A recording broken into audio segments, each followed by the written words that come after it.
মেরিল প্রথম আলো তারকা জরিপ পুরস্কার 2016-তে সেরা চলচ্চিত্র অভিনেতা বিভাগে জয়ী হওয়ার পর শাকিব খান বলেছিলেন, এ পুরস্কারটি আমার ছেলে আব্রাহাম খান জয়ের জন্য।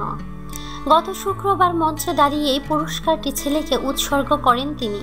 এরপর অনুষ্ঠান শেষে ছেলের হাতে পদকটি তুলে দিতে ছুটে যান স্ত্রী অপু বিশ্বাসের নিকেতনের বাসায়। ঘণ্টা তিনেক সময় কাটান ছেলের সঙ্গে। শাকিব খান শিকারী ছবিতে অভিনয়ের জন্য এবারের মেরিল প্রথম আলো পুরস্কার জিতেছেন। অনুষ্ঠান শেষে রাত 11টার দিকে অপুর বাসায় যান শাকিব। সেখানে গিয়েই ছেলে আব্রাহামকে কোলে তুলে নেন।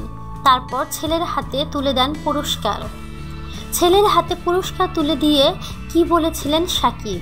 এ প্রশ্নের জবাবে অপু বলেন, ছেলেকে বলেছেন, এই পুরস্কার তোমার জন্য। তুমি জন্মের পর প্রথম আরেকটি স্বীকৃতি পেলাম, আর এখন থেকে যা স্বীকৃতি পাবো সব তোমার জন্য। আমি শুধু কষ্ট করে বহন করে আনবো। সংবাদ ছবির শুটিংয়ে শাকিব এখন পাবনায়।